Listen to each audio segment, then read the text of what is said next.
আসসালামু আলাইকুম এভরিওয়ান, কেমন আছেন সবাই? আশা করছি সবাই অনেক ভালো আছেন। রত্নার সুইট হোমে আপনাদেরকে স্বাগত জানাচ্ছি নতুন আরেকটি ভিডিও দেখার জন্য। এই তো সকাল সকাল গিয়েছিলাম একটু ছাদে, কারণ যে পরিমাণে বৃষ্টি হচ্ছে এখন আসলে ওইভাবে ছাদে আসা হয় না। তো আমি যখন ছাদে গিয়েছিলাম তখনও কিন্তু অল্প অল্প করে বৃষ্টি পড়ছিল। তো ভাবলাম হচ্ছে ছাদে একটু যাই। মানে বৃষ্টির মধ্যে আ ছাদে ঘুরতে কিন্তু বেশ লাগে। কারণ আগে যখন ছোট ছিলাম তখন কিন্তু বৃষ্টিতে ভিজতাম। কিন্তু এখন তো আর সেই সুযোগটা আসলে হয়ে ওঠে না। এজন্য একটু ছাদে গিয়েছিলাম আরকি।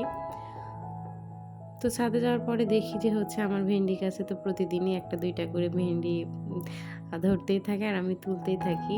তো ভাবতেছি ভেন্ডি গাছ আরো ২-১ টা লাগাবো, কিন্তু মাটির অভাবে লাগাতে পারছি না। আর এদিকে ড্রাগন ফল ২ টাও মাশাআল্লাহ বেশ বড় হয়েছে আরকি।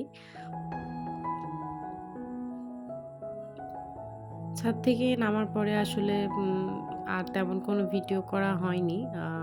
একবারে হচ্ছে বিকাল থেকে ভিডিওটা আবার শেয়ার করছি। তো আমার আ দুপুর থেকেই মনে হচ্ছিল যে রান্নাঘরে হচ্ছে একটু ডেকোরেশন করি আরকি। তো অনেকের আমি দেখেছি যে রান্নাঘরে এই ধরনের লাইটগুলা হচ্ছে লাগাতে। তো এই লাইটগুলা আসলে আমার বাসায় ছিল অনেকদিন ধরে। তো ভাবতেছিলাম লাইটগুলা যেহেতু পড়ে আছে তো এগুলা একটু কাজে লাগাই দিই আরকি। তো এই তো এইজন্য হচ্ছে আসলে রান্নাঘরে চলে এসেছিলাম যে দেখি লাইটগুলা ঠিকঠাক আছে কিনা। তো ২ টা লাইট ছিল। ২ টাই দেখলাম যে না, আলহামদুলিল্লাহ ঠিক আছে। তো এইজন্য হচ্ছে যে লাইটগুলো আগে চেক করে নিচ্ছিলাম। নেওয়ার পরে হচ্ছে এটা লাগাবো।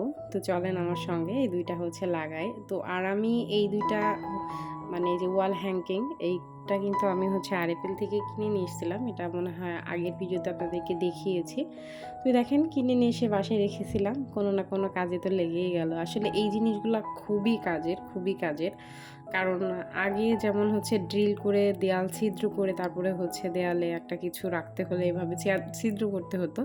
এখন তো আসলে এই জিনিসগুলা হওয়াতে আসলে ছিদ্র করা লাগে না। যেখানে সেখানে হচ্ছে লাগিয়ে দিলেই হয়ে যায় আরকি। তো এই তো তারপরে হচ্ছে যে এই তো আমি লাগিয়ে ফেলেছি এটা। তো এটা হচ্ছে একটা করে তার দেওয়ার পরে এটা অনেক বড় তার ছিল। তো একটা করে দেওয়ার পরে দেখলাম যে হচ্ছে যে আলোটা ওইভাবে আসতেছে না। তারপরে হচ্ছে যে ডাবল করে দিয়েছিলাম। কিন্তু ডাবল করে দেওয়ার পরে যখন আলো জ্বলছে তখন কিন্তু মাশাআল্লাহ অনেক ভালো লাগছে। কিন্তু যখন আলো জ্বালানো হচ্ছে না তখন একটু কেমন যেন লাগছে, মানে কেমন একটা জংলি, জংলি টাইপের লাগছে। ওটাও কখনো আপনাদের সঙ্গে শেয়ার করব। তো ভাবতেছি আপাতত এরকম থাক। তারপরে ওটার সঙ্গে হচ্ছে কোনো পাতা-টাতা কিনে ওটার সঙ্গে ডেকোরেশন করে দিব আরকি। আপাতত ওভাবেই থাক। আর এদিকে হচ্ছে এই তো আমার স্নেক প্লান্ট এটা হচ্ছে আমি আমার আ এক অফিস থেকে নিয়ে এসেছিলাম। মানে আমি যেখানে কম্পিউটার শিখতাম সেখান থেকে নিয়ে এসেছিলাম।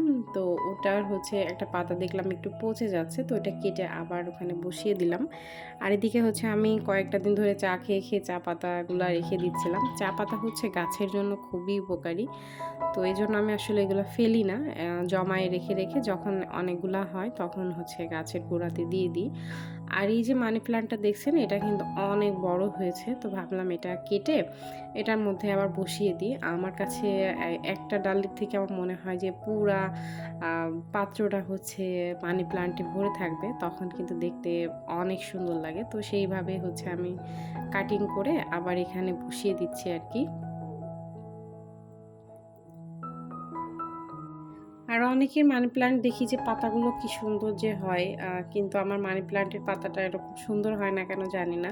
হয়তোবা যত্নের কোনো অভাব আছে। তো যতটুকু হয়েছে আলহামদুলিল্লাহ। চলেন এটা হচ্ছে এবার রাখি। এটা কিন্তু আগে রান্নাঘরে যে তাকটা ছিল ওখানে ছিল। কিন্তু ওখান থেকে আমি আবার ট্রান্সফার করে এখানে নিয়ে এসেছি। এখান থেকেও আমি সরিয়ে ফেলবো। এখানে অনেক বড় পাত্র তো এই ছোট্ট জায়গায় এত বড় পাত্রটা আসলে ভালো লাগছে না। আর একটু জায়গাটা বেশি নিয়ে নিচ্ছে। এজন্য ভাবতেছি এখান থেকে সরিয়ে ফেলবো এটা। সরিয়ে ছোট কোনো একটা পাত্রে রেখে দিব। তো আপাতত এখন এখানে থাকুক। তো নারীরা আসলে এমনই যে সবসময় মানে এটা থেকে ওঠা, ওঠা থেকে এটা এরকম করতেই থাকি আসলে।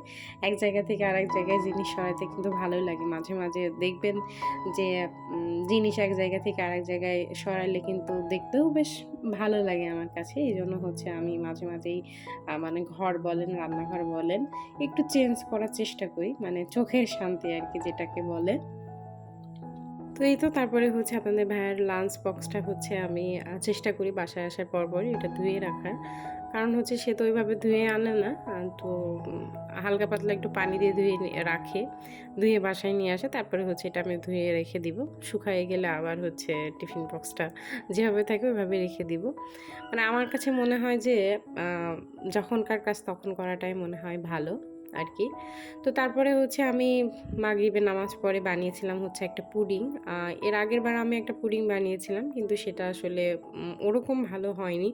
বড় পাত্রে বানিয়েছিলাম একটা ডিম দিয়ে। তো ওটা অতটাও ভালো হয়েছিল না খেতে। তো এবার হচ্ছে ২য় বারে তো পুডিং এখানে বসিয়েছি। জানি না কেমন হবে। তো চলেন ফাইনাল লুকটা দেখার জন্য কিন্তু অবশ্যই অপেক্ষা করতে হবে আরকি। আর এদিকে হচ্ছে পুডিংটা হতে, হতে আমার রান্নাঘরটা সন্ধ্যার পরে কেমন লাগে রান্নাঘরের লাইট ছাড়া। তো সেটা একটু দেখেন। আমার এত ভালো লাগছিল এটা দেখে। উম মানে খুবই ভাল লাগছিল আরকি। তো এই ছোট, ছোট মৃদু, মৃদু আলোতে কিন্তু কাজ করতে বেশ মন্দ লাগে না। মানে মনের একটা শান্তি, চোখের একটা শান্তি আরকি। তো এজন্য হচ্ছে আমি এটা লাগিয়েছি। কেমন লাগছে অবশ্যই কিন্তু কমেন্টে জানাতে ভুলবেন না।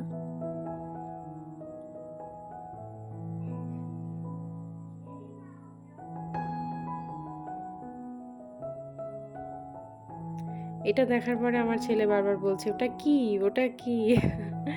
আচ্ছা তারপরে হচ্ছে এই তো পুডিংটা বানিয়েছি। পুডিংয়ে যে ক্যারামেলটা থাকে মানে ক্যারামেলটা বানানো হয় যে লাল, লাল একটা ভাব থাকে ওটা দেখতে বেশি ভাল লাগে। কিন্তু দুর্ভাগ্যবশত আসলে আমি পুডিংয়ের ক্যারামেলটা ঠিকঠাক মতো এখনো বানায়ে উঠতে পারিনি। মানে পারিনি এক কথায়। তবে পুডিংটা মাশাআল্লাহ অনেক সুন্দর হয়েছিল। খেতেও কিন্তু খুবই টেস্টি হয়েছিল। আমি পুডিং ওইভাবে খাই না। মানে আমার কেন জানি এ ধরনের খাবারগুলো একদম পছন্দ না। তো আমার শাশুড়িকে দিয়েছিলাম। আমার শাশুড়ি খেয়ে বলছিল যে, "না মাশাআল্লাহ অনেক সুন্দর হয়েছে। অনেক ভালো লাগছে খেতে।" মানে ডিমের যে একটা গন্ধ করে সেই গন্ধটা একদমই নেই। তুমি ভালোই বানিয়েছো আরকি। তো যাই হোক শাশুড়ির রিভিউ পেয়েছি, ভালোই লাগছে। পুডিংটা আসলে সবকিছুই ঠিকঠাক আছে কিন্তু ক্যারামেলটা হয়নি এজন্য এটা সাদা, সাদা লাগছে।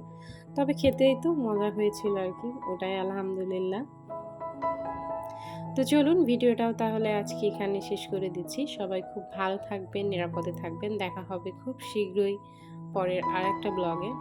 আর ভিডিওটি ভালো লাগলে অবশ্যই ভিডিওটিতে একটি লাইক দিতে ভুলবেন না। আর আমার চ্যানেলটা সাবস্ক্রাইব করবেন। পাশে থাকা বেল আইকনটি ক্লিক করে দিবেন। দেখা হবে খুব শীঘ্রই পরের আরেকটা ব্লগে। আসসালামু আলাইকুম। আল্লাহ হাফেজ।